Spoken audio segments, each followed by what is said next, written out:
Are we live? Yes, I think Yes. we are live. Hello, everyone. Welcome to our special live session, deep dive with a very, very special guest, Mikko Hypponen from Finland, who is joining us virtually. I'm Keren Elazari. I'm a senior researcher here in Tel Aviv at the ICRC Center. I'm also the founder of Israel's largest friendly hacker community, Besides Tel Aviv. If you want to check out our content, we also had a hybrid online event this year. So check out besidestelaviv.com. And you can always find me online. If you've never seen me, you can find me online. I'm known as K3R3N3. I spell all of the E's with the number 3 instead of the letter E. So I'm Keren Elazari, and we have this fantastic guest. We're so happy to have him with us for this really special session. Mikko has been a long time explorer of viruses, mostly digital viruses. And you could say he's somewhat of a virus historian, if not virus adventurer. And today we want to speak with him live about some of the things that he's researching, some of his ideas about the future. And if you haven't seen Mikko's TED Talk, I absolutely recommend it. He did a fantastic TED Talk about Stuxnet, amongst other interesting weapons of digital cyber warfare. And as a fellow TED speaker, I'm very, very proud, very happy to host Mikko to our stage here in Tel Aviv. Hopefully next year you can come and visit us.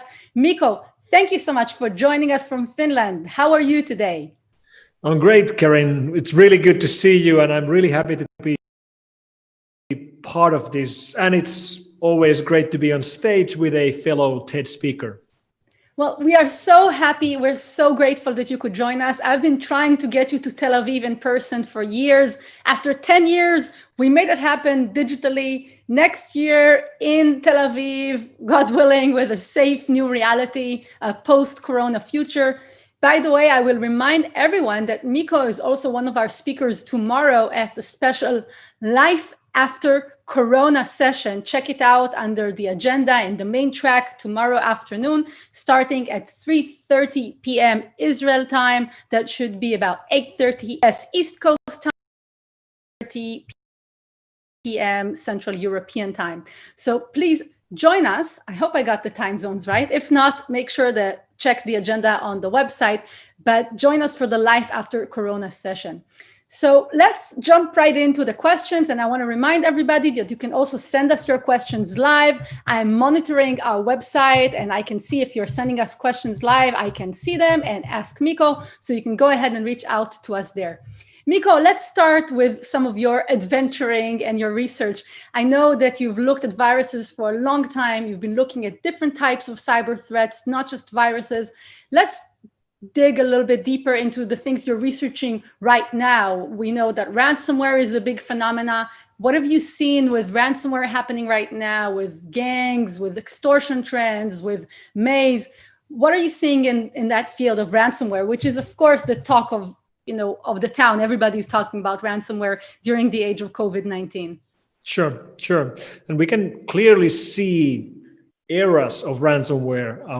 We started seeing the so-called police-themed ransomware like Reveton starting around 2009, already 11 years ago. And at the time, it seemed like a big problem to understand that it wasn't at all, because the real explosion started 4 years later with crypto wall, and that's where they started using Bitcoin. So before Bitcoin, the Reveton and other ransom Trojans were asking the victims to send the ransom payment with virtual credit cards like MoneyPack or PaySafe card. But then Bitcoin came along and changed everything.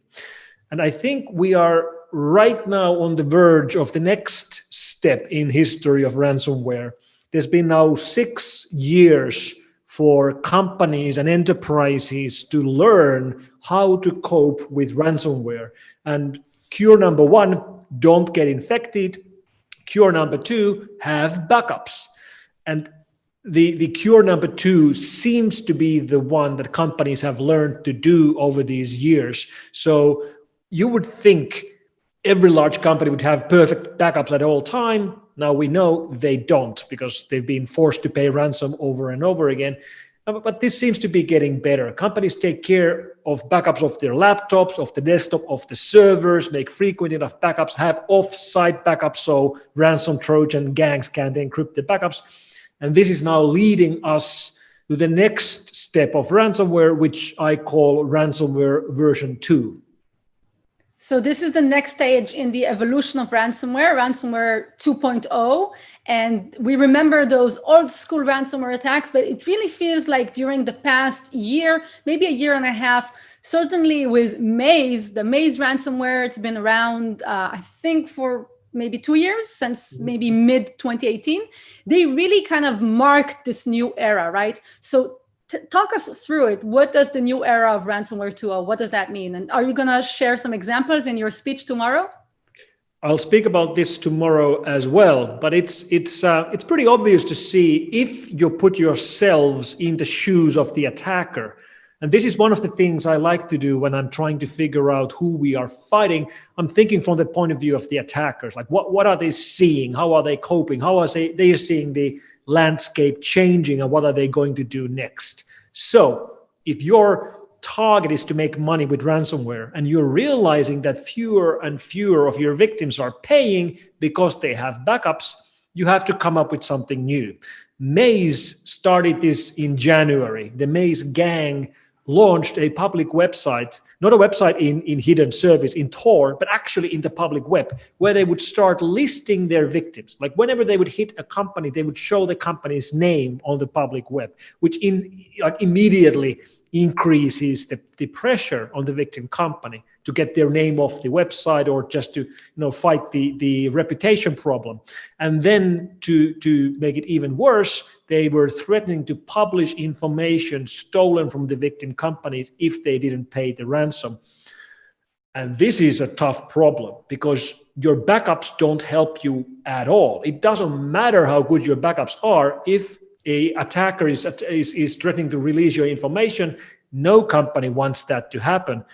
And what Maze started in January is now being done by 5 different gangs. So this seems to be the next big trend. So this is the hot trend, and it's really weaponization of the data. It's not just we're going to take away your access to your data. We're also going to leak your data to the entire world so that the company has to face fines, lawsuits, loss of reputation. And we saw just recently with Carlson Wagon Travel that was hit with a ransomware attack, that the attackers were really communicating that to the victims. They were saying, yes, you're going to have to pay $10 million or $5 million, but it's probably going to cost you less than the lawsuits and the fines and the reputational loss. So I think you're right that criminals are becoming extremely sophisticated in thinking of not just monetization models, but also what are the incentives for their victims. And they're thinking, okay, if this is a company that is a publicly traded company, they have a strong brand, what are the incentives there? So let's talk a little bit about why these companies get attacked in the first place. You mentioned they got a little bit better at maybe not getting infected and a lot better at keeping backups. But it seems that right now with COVID-19, the not getting infected part has been incredibly difficult in the digital realm, especially because of everybody working from home, and that kind of creating a much larger attack surface that's available to attackers. So should we consider the employees at home being on the front lines? I certainly think that a lot of employees are on the front lines right now. And what is your take on this? And I have a follow-up question to that, but what do you think about the employees on the front lines? I saw an excellent poll on Twitter where somebody was asking that who was leading the digitalization of your company. Option number 1, your CEO. Option number 2, your CTO. Option number 3, COVID-19. Yeah.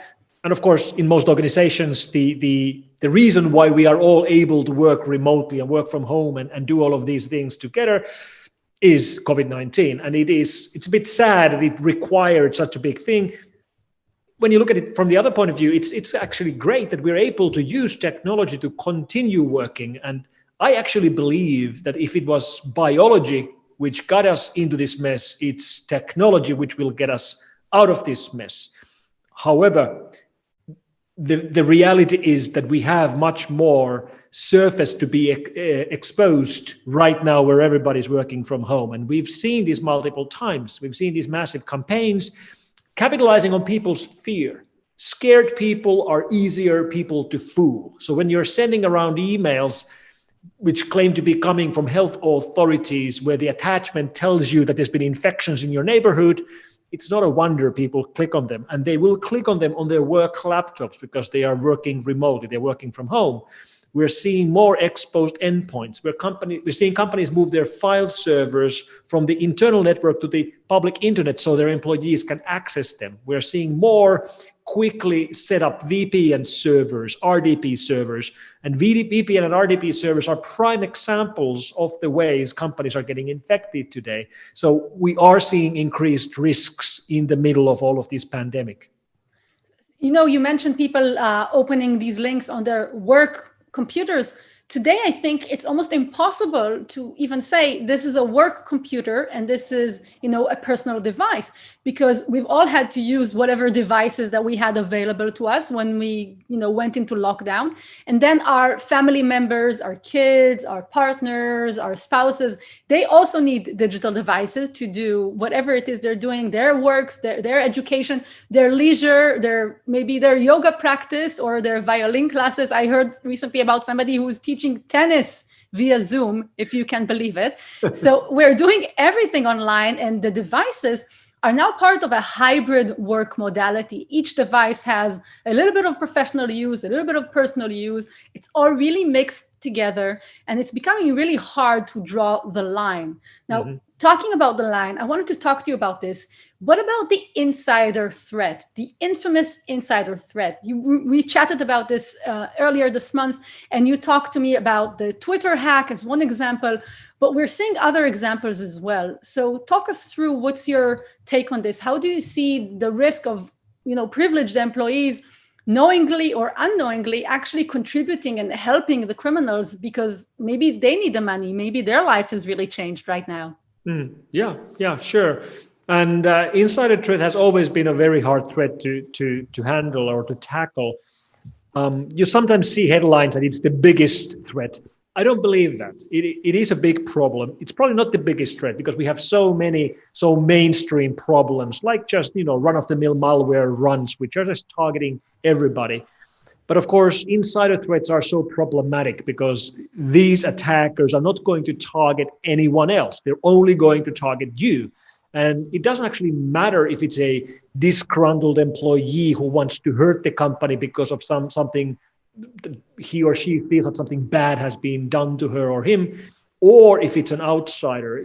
It's an insider with different levels of access, with different level of know-how, who knows how to bypass the safeguards you have in place. And when we look at the cases that we've seen in the recent history, it's quite obvious that intelligence agencies are part of this problem. And if you think about the work of governmental offensive cyber operations, they are quite different from all other kinds of attacks because these are typically military organizations. And what military organizations are good in doing is in following orders. Like you're given an order and then that's what you're going to do. So if you are in an intelligence organization, you're given an order to break into that organization, steal this information and report back when you've stolen it. Well, that's what you're going to do, which means you're not going to, if you can't get in, you're not going to forget about the target and go after an easier target because that's not the order. You will try getting in as long as it needs to be. And if you can't get in, regardless of the route you try, well, then one of the mechanisms you can try is to get yourself or one of your attackers hired to work from within the company. And this has always been known, but now we have concrete examples of this happening. And like you mentioned, Twitter is one example where insiders were unexposed during this year. Interestingly, one of those persons who was working within Twitter had already left Twitter and moved from California to Seattle to went to work at Amazon. And I'm guessing he didn't go to work at the warehouse. Most likely he went to work at AWS. So what you're really talking about here are not just criminal groups, but potentially also government entities that are specifically recruiting and sending their talent, their operatives, to work at a big technology company in order to be able to facilitate cyber espionage campaigns, or perhaps even leverage, information campaigns or propaganda campaigns, working from within these big technology companies. And if I understand correctly, and the recent attack that we saw on Twitter was just so incredible to me to look at, because we saw a case where a Twitter insider worked with a group of criminals and they were able to use the really verified, well-known Twitter profiles of so many individuals, whether it's Elon Musk or former President Obama and many other well-known individuals. But what was the purpose? For what end? Why did they do it? It wasn't a government agency necessarily. It wasn't a global propaganda campaign. So what was the purpose? There was two different hacks. The hack this summer, which was the biggest hack in Twitter's history, was the one where these celebrity profiles like Elon Musk were being misused. There was an earlier insider attack, which was done by the government of Saudi Arabia. And the purpose of that was very clear: to find dissidents who were being critical on Saudi leaders on Twitter and elsewhere on social media. That's the purpose why they had insiders inside Twitter, to see who was behind the anonymous attacks, which were saying bad things about the Saudi leaders. So different motives for different attacks. In the Elon Musk, Bill Gates, Barack Obama hack that we saw this summer, basically all the headlines were consumed by the fact that they took over these celebrity accounts. And the purpose for taking over the accounts were to post these scam messages where they were offering free Bitcoins, like Bill Gates will double your Bitcoins. Send me Bitcoins, I will send them double to you back. Mm-hmm. Well, spoiler alert, if anybody offers to double your money, he's fooling you. It's not going to work like that. However, just focusing on that part of the attack missed two other parts of the attack. The attackers were trying to monetize this access to Twitter accounts in two other ways as well. First of them was just taking over valuable short usernames and auctioning them on sites where usernames are being bought and sold. And then a third one, which I think was the most cleverest of these attacks, was that they took over a handful of well-known cryptocurrency thought leaders, like people who are very influential and known within Bitcoin or altcoin community. And then they were sending private messages, not public, private messages to other people, offering them or inviting them into a private discussion group where they discuss like Bitcoin investments. And this is a very clever trick. Like, imagine getting a message from someone you know and trust, and he's inviting you to join this group, and you definitely, of course, want to join. And to join, you have to pay a Bitcoin. I think this scam is actually fairly clever, and it's very low profile because nothing happens in the public. And it's quite significant if you consider the fact that the Bitcoin and alternative currency scene has really sizzled in the past year in light of the COVID pandemic. Before the pandemic, Bitcoin was trading at about $5,000 or $6,000 per Bitcoin. Now it's almost at $12,000 per Bitcoin. So it's doubled itself.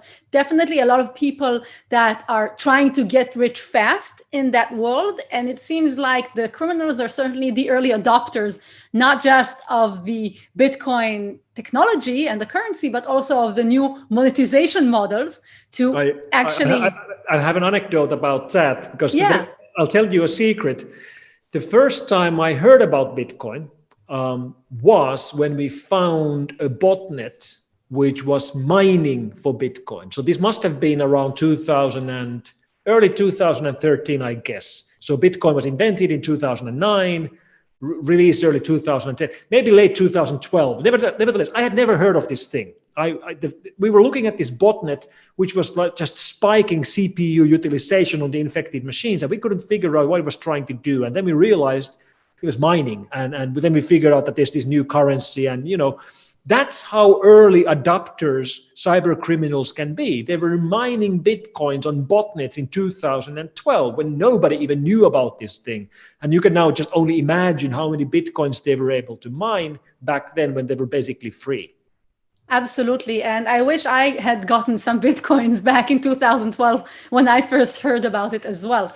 But talking about the innovative aspect of cybercrime and also the global aspect of it, I think one of the things we're seeing right now, we're all locked at home, and yet the world seems more flat than ever. We can be connected through digital technologies, and criminals are now reaching organizations that they weren't able to reach before. And we even know that in some cases, criminals are willing to travel. So in August, a cyber criminal working for a Russian ransomware gang traveled from Russia to Reno, Nevada, in order to influence an Tesla employee to introduce ransomware, knowingly introduce ransomware into the corporate network, into the factory network. This is at the Tesla Gigafactory.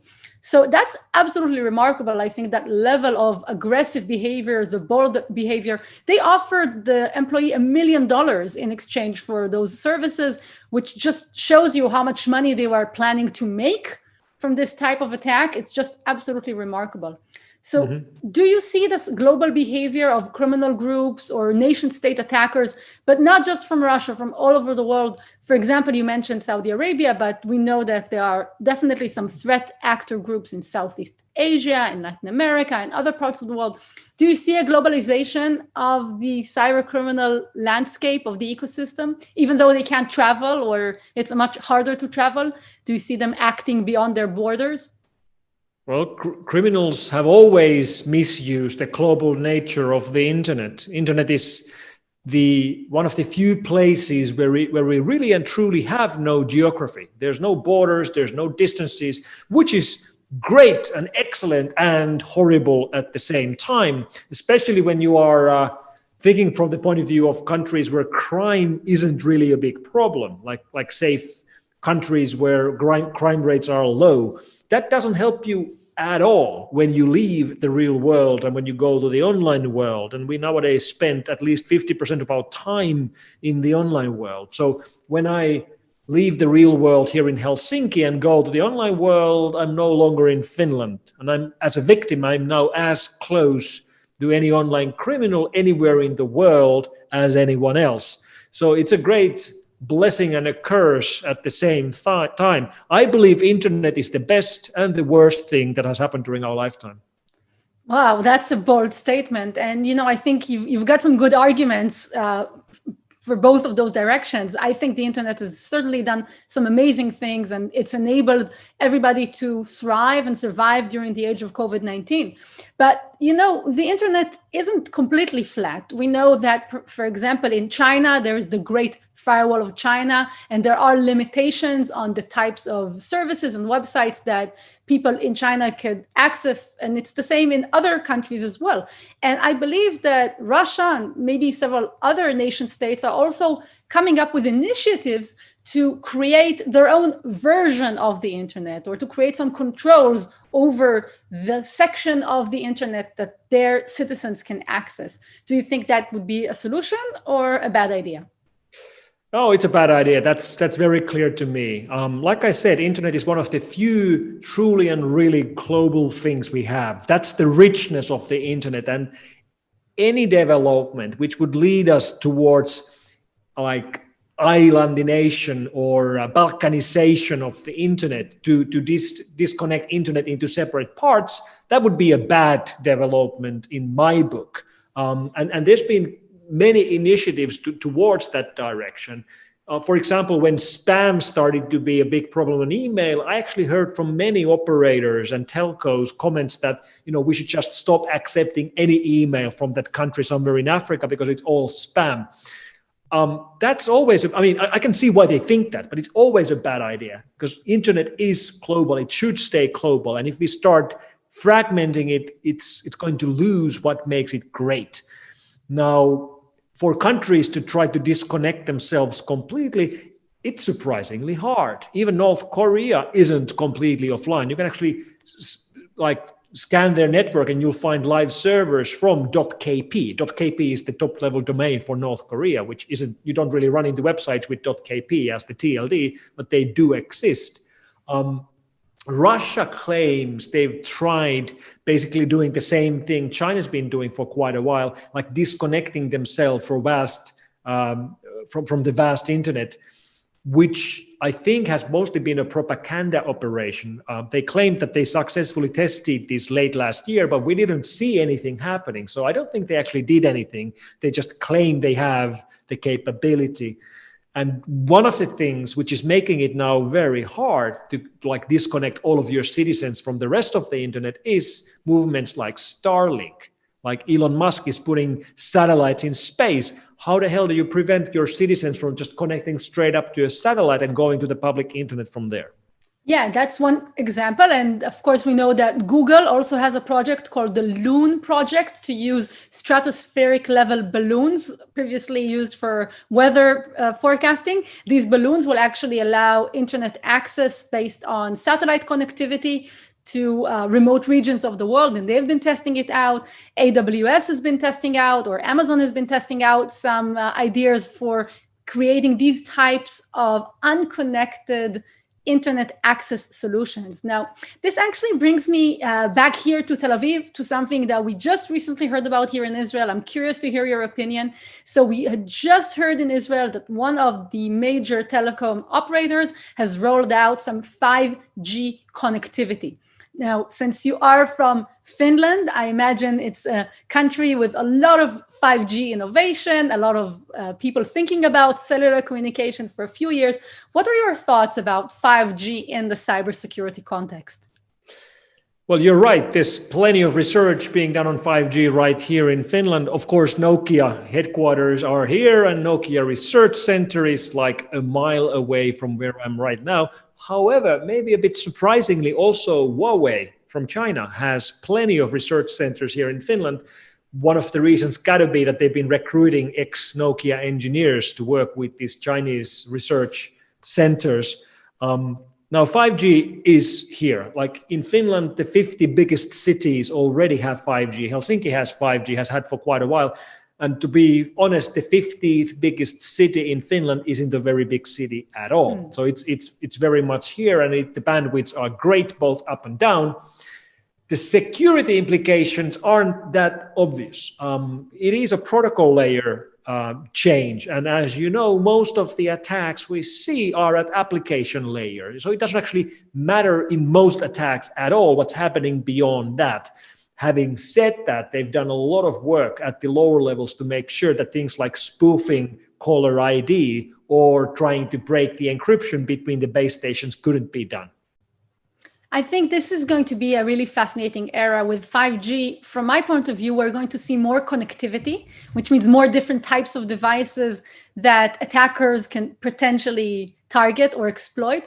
And I recently listened to a webinar with an expert from Finland talking about 5G threats. And she specifically mentioned the use of location tracking technology and location finding attacks that might be used by either law enforcement organizations or potentially spies or other countries using 5G, being able to pinpoint location much more accurately because of the nature of the technology.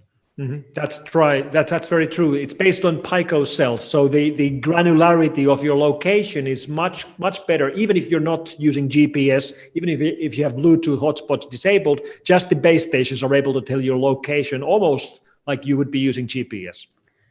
Well, I think it still remains to be seen how many people will be using 5G here in Israel. It's still a new thing, but it's certainly going to be a part of our future.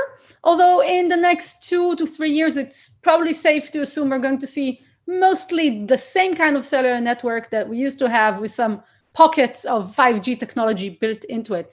And you kind of mentioned the topic of Huawei, which I think is a very big question to be discussed, and it's been asked in other events as well. So I'm not going to bring it up right now, but certainly some of our audience members might have some questions on this. And this is another opportunity for me to remind you that if you are viewing us live, you can go to the website, to the event website, and you have the opportunity to ask us questions. If you're not sure where to find the link, you can also visit my Twitter profile, K3R3N3 on Twitter. And I just posted the link to that. I retweeted the link from Tel Aviv Cyber Week. So you can find that as well. You can send us your questions. I'm monitoring those all the time. And now, Mikko, I want to ask you a little bit about the future as we're coming up to the last segment of our live discussion today. What are some of your forecasts? What are some of your insights about the way different technologies are impacting the world of cybersecurity? It seems like we are really at the convergence of so many mega trends, whether it's work from home, IoT, 5G, AI, all of these trends converging together. 2020, it's been it's been quite a ride. What are some of your insights and expectations for the years ahead? Well, isn't it great to be alive right now and to see all of these things happening? We are lucky enough to live through multiple technological revolutions during one lifetime. First of these revolutions is already behind us. Internet revolution already happened. It's already history because all computers are already on the internet. And many people think that IoT revolution, where everything else than computers are going online, is already happening or happened already. It hasn't actually. I think that the IoT revolution or the revolution of connected devices is in the very beginning. What we've seen so far is only smart devices, smart TVs, smart security cameras, smart fridges, but that's such a small part of the bigger picture. I believe the end game will be that any device which uses electricity will be online as well. It's going to take a long while. It's going to take decades, but it's pretty obvious why it's happening. Data is valuable. Data is money, which means any company which creates gadgets or tools or things or home appliances will want to collect data. They want to know where their customers are. They want to know how their products are being used. And if it's cheap enough, if it's basically free to collect that data, they will collect that data. And that means eventually any device you'll buy will be on the internet and they won't even tell you. And the convergence of all these connectivity devices means that it doesn't need your permission to go to the internet. It doesn't need your Wi-Fi. It doesn't need your connectivity. It doesn't need your DSL. It's going to use 5G or 6G or Sigfox or Zigbee 3. There's tons of connectivity mechanisms. So eventually everything will be online. And this will lead us to stronger and stronger reliance on 24/7 connectivity. The bad thing about great technology is that we become reliant on that technology. Electricity grid is a great example. I mean, everything runs on electricity. If power goes out, everything stops. If power stays down in modern societies for a week, the society breaks apart because there's no transport, there's no food, there's no communication. Today, if internet goes down, clearly it's bad, but it's not as bad as power going down. And what I'm saying is that eventually it's going to be exactly as bad. Eventually, actually I claim, eventually if internet goes out, power will go out as well. And it's a trade-off. We get great benefits, but we become so reliant, we can't live without a technology. Wow. So I have to say that's a little bit of a dystopic future that you're describing. And I have to ask you, and this is a bit of a personal question, how many smart devices do you personally have? Do you have these types of devices like Alexa or Siri or devices that listen in, the virtual personal assistants? How many of these types of devices do you have in your home? And now I know it's a little bit personal, but if you feel comfortable answering, I'm curious to hear the answer. You're asking me to break my OPSEC. Well, I am asking you because I think it's really remarkable how many devices many of us have, and we don't even realize it. And I've been. I'll answer this differently. Yeah, I was shocked myself when I just went to look at my home internet router to see how many IP addresses were reserved, and it was like 39 devices which were using IP from my home. I wasn't Wow. expecting it to be that high. So Wow. we're all getting surprisingly large amount of different devices which just need connectivity.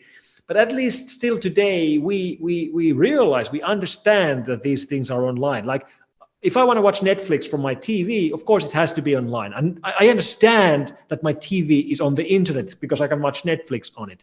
But in the future, it's going to be more and more devices where we have no idea that they are online, because they are not online for us. The online functionality is for the manufacturer, not for us. So you're really talking about this ubiquitous connectivity, that all of these maybe small devices might be our robotic vacuum cleaner, or it might be our watch or a fitness health tracker. All of these smaller devices will have their own way to connect to the internet, whether we like it or not. And they'll be using our data to turn it into a commodity, right? This data is now becoming a very valuable asset. And it brings me all the way back to our first question when we talked about the next generation of ransomware. So now ransomware is also about the extortion. It's also about the threat of leaking of data. And the data that is potentially out there to be leaked, it's not just the credit card number, which could be easily replaced, or passwords, which should be easily replaced, but are not. It's also these really basic things about how we live. And that's one of the things we've also seen, I think, earlier this year with the GPS gadget company Garmin experiencing a cyber attack and the impact of that. So it's certainly quite scary. Let's try and find a silver lining here. Okay, work with me. Let's try and be optimistic. Could there be an aspect that because of all of this connectivity, we can utilize that, we can harness that for better security? Because we'll be able to have much more granular, continuous monitoring of all of the different devices. Mm-hmm. So perhaps it could also be possible to have a safer world in that worldview. Yes, we can do that, but we have to be very careful about how we design it. And I think we have a great example in the Exposure Notification API designed by Google and Apple together, which is now in use in 40 different countries to track the COVID-19 infections. That's a very well-designed protocol, which is privacy preserving. And it would have been so easy to get it completely wrong, to track where people move and store information and who has seen who. And it does none of that. Instead, it's anonymized tokens, which are randomized, which are exchanged by the devices and only saved for 14 days. So yes, you can do it, but this didn't happen by accident. I mean, it was a careful consideration from the beginning. And I think the greatest example of that in that particular API is that it was done together by Apple and Google. And Apple's and Google's business models couldn't be more different. Google's business model is to collect as much information about us as possible and sell it. Apple's business model is not to know nothing about us except to sell us overpriced hardware. So it's completely at odds, and yet they were able to do this together. And I think that's a great example on how we can use this technology for the good. I agree. And, here in Israel, we have been using location information and contact tracing apps from the early stages of the pandemic. Now, some of that was under quite a lot of criticism, but at the end of the day, one of the positive things that we experienced here in Israel was the creation of a local app called Hamagen, the Shield app, that was created in close collaboration with privacy and security experts to help people track their movements and to correlate that with the movements of verified COVID patients. So I don't know if they used that particular APK or not. I imagine that must have played into it, but it was also looking at location information that's tracked in other mechanisms, not just by the phone's operating system, whether it's a Google Android phone or an iPhone, but also information used by the cellular providers. So there are some aspects to it, although it definitely reminds me a little bit of a big brother reality that we can have. We were supposed to find the silver lining, remember? Right, yes, exactly. So let's try and find that silver lining. We are at our last couple of minutes for this deep dive session. I'm checking back again with the audience questions. And I want to remind everybody that you can also hear Mikko tomorrow afternoon during the Life After Corona session that starts at the afternoon hours. There's going to be some amazing talks there. Do check it out. So Mikko, let's try and find the silver lining here. I think for the cybersecurity ecosystem, people have been talking for a long time about the need for more talent, for more individuals to join our industry. I, for one, am quite hopeful that because of COVID-19, some people maybe are looking for a different job. Maybe they're changing their outlook on their career. So let me know if you're seeing the same thing. I'm seeing people that are reaching out via Twitter, LinkedIn, other platforms, and they're looking for a way into our industry. Are you experiencing the same thing? And perhaps at F-Secure, do you have any pathways for people into the cybersecurity world? Yep, I'm seeing the same, and not just into InfoSec, but into tech altogether. Obviously, the opportunities in real world work are limited because of the pandemic, and plenty of people are looking of ways of working online. And also many people, at least in the big cities, are looking to move away from cities and work from home, work remotely from a nicer, cheaper location. So they're moving into tech work, and that's great.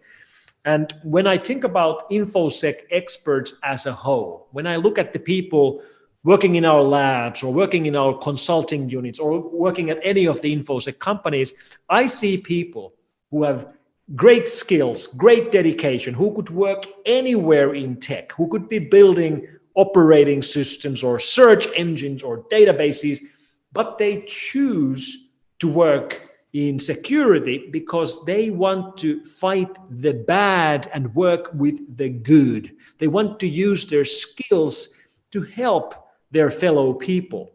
Basically, that's why I am working in security. I want to help other people. And that's really inspiring for me. It's the idea that you want to help others with the skills you have. And when our clients and customers come to us, they typically come to us in their hour of need. They come to us asking for help. And when we can use our technology and our skills to help them, it just feels good. And when you realize that someone there wanted to hurt him or wanted to hurt this company, and we were able to undo that, that feels good. And I'm not saying this isn't a business, because this is a business. I'm working for a company which is trying to make a profit, but it's a little bit more than just a business. Absolutely. I agree with you. And indeed, there is inspiration out there. There's so many examples throughout this pandemic. I saw examples of friendly hackers that are helping to identify vulnerabilities, working together, coming together to uncover issues. One fantastic example that we can talk about is the CTI League, the Cyber Threat Intelligence League, which is a voluntary organization that came together 6 months ago in March. Actually, it's 7 months ago. Who's counting? This whole year has been a blur. But they came together in March when the pandemic began in order to specifically defend healthcare institutions and hospitals from cyber threats. And they actually have volunteers from all over the world. And they're bringing together different types of skill sets. So that's another way, if you are interested, if you are one of our listeners today and you're interested in how you can perhaps contribute to fight the bad and help the good, the CTI League is a fantastic example. And another is just the fact that we are able to connect virtually like this. During Cyber Week, we've had some great talks earlier today, and we're going to have some amazing talks in the next couple of days. The Biohacking Village, which is happening today as well. If you haven't seen their sessions, please check out the Biohacking Village, which is bringing together people specifically hacking on medical devices and on healthcare processes. So there's really a lot of opportunities to connect with the cybersecurity world and with the technology world, like you mentioned, Mikko. So we are at the 2-minute warning. We're almost at the end of our time together, Mikko. Unfortunately, I feel like we could talk forever. Give us something to finish with, some of your ideas, your hopes, your expectations, your fears, but maybe some optimism about the future of cybersecurity from, your current point of view, your current perspective. It's getting better. I want to say that out loud because it doesn't always feel like that. believe me, it's getting better. We are making progress. We are creating more secure systems than ever before. This isn't obvious because we keep getting the news items for the last big data leak or the last big hack. With today's technology, if we would be fighting the enemy we had like a couple of years ago, we would be in great shape. But of course, the problem is that the attackers keep changing as well. I believe one of the biggest shifts in security over the last 15 years has been the introduction of these mobile operating systems, iOS, iPadOS, and Android, which are much more restrictive and much more secure as platforms. So we are going to the right direction. Windows is getting more secure. The applications are getting better. So it is getting better. I do believe we are on the right track, and I truly do believe we have a bright future ahead of us. I don't think we will anytime soon see us getting unemployed, but, well, I'll take it as that we have job security in security. You heard it here first. It's getting better. Thank you for tuning in. Cyber Week Online. Stay safe.